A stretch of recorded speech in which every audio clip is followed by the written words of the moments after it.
Hello， 大家好，欢迎来到我的频道苏任谈健康。在本期视频中，我和大家一起分享感冒后痰多、肺部感染、白肺的形成和中医的对症调理方法。白肺为什么风险很大？很多人感冒之后受寒、咳嗽、痰多之后出现白肺现象，因为许多治疗者并没有寒热概念，而是完全把它当作一种炎症去治疗，一味地去消炎，使用抗生素，结果使患者病体寒上加寒，很快将感冒后的肺部感染治疗成为跨不过去的关口，形成白肺。后来不知什么人又加上了一个大字，最终形成了大白肺之痰，特别是有些老人们最终没能挺过去。咱们来看医学方面是如何解释这个白肺现象的。白肺是肺部影像学的一个描述，很口语化，也很容易理解。他说白肺实际上是肺部受到了严重感染。我们知道肺部由肺泡组成，里面充满空气，仪器检查时射线穿过肺泡，影像显示这个区域是黑色。一旦这些肺泡被痰或者被感染的渗出物填满，射线就穿不过肺泡，这时影像上出现的是白色。但这只是肺泡填充物在影像上的表现，并不是说肺组织这个实体变成了白色。这里有朋友提供的家人大白肺影像，供大家做个参考看一看。其实用我们普通人的话来说，白肺就是受寒后痰太多了，把肺的整个空间通道塞满了，直接影响到了肺功能的变化。影像上出现白色，并不证明肺部出现了器质性病变，也不是肺烂了或者生长了额外的东西。所以先不要看到白肺影像就以为是天大了，这是痰太多了，不能及时排出，整个肺部空间成了储存白痰的仓库。据报道已经有实验室解剖了白肺尸体病例，解剖结果证实了病人的肺部是被白痰充满所致。这时的调理方案是要尽快让身体温度加热，温度上升就会加快白痰的排出，病人就不会因为粘稠的痰堵在胸口和喉咙上不来气而病危。我的国内同行们在这次调理这个冬天感冒的治疗中，对病人的体征都有一致的体会和认识，那就是这个冬天的流感就是一股阴寒之气对人体的侵犯。这股阴寒之气的阴毒是超越了以往的流感阴寒程度的。那么如何调理大白肺病人？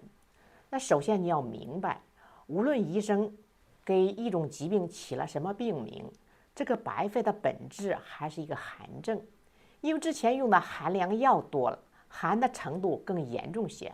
我们首先要明白机理，然后对症调理。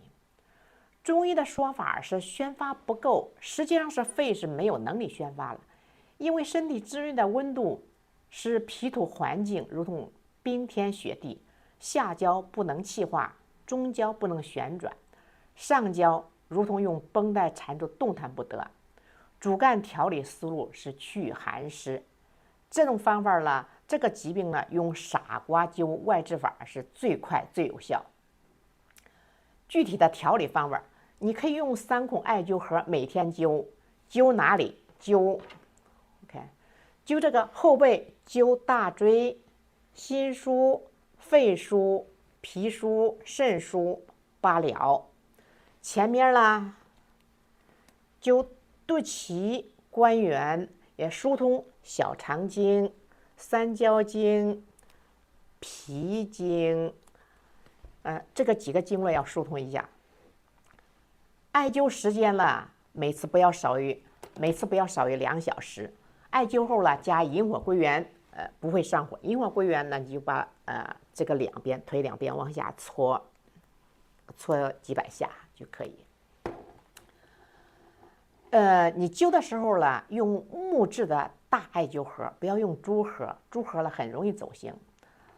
还有一种是化痰方法，化痰方法呢，你要加拍，用手拍这个云府、云门、中府，还要拍整个肺的华盖区，这个解析丰隆，当然丰隆是一个化痰要穴了。用艾灸或者热敷，让整个身体的温度热起来。只有整个身体热了，脾脏才能运转起来，恢复气化功能，体内就不会再生痰。还可以结合穴位疗法一起调理。在此还想多一句嘴，我们中医小白只学习调理方法，也是不够的，还要转变观念，重新了解中医，认识中医，让传统中医成为您和家人们终生的健康守护神。对待那种一边用中医调理，一边又用仪器、数字去衡量活人的健康指标，还有各种各样的中西药都轮番服用等等，这类方法是不太合适的。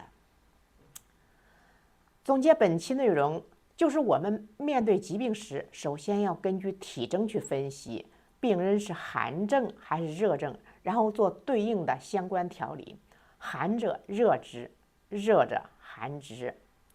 运用穴位疗法，有的人是刺穴疗法，刺穴疗法本质上也还是一种穴位疗法，它只是在穴位上刺血，让不好的血放出就好。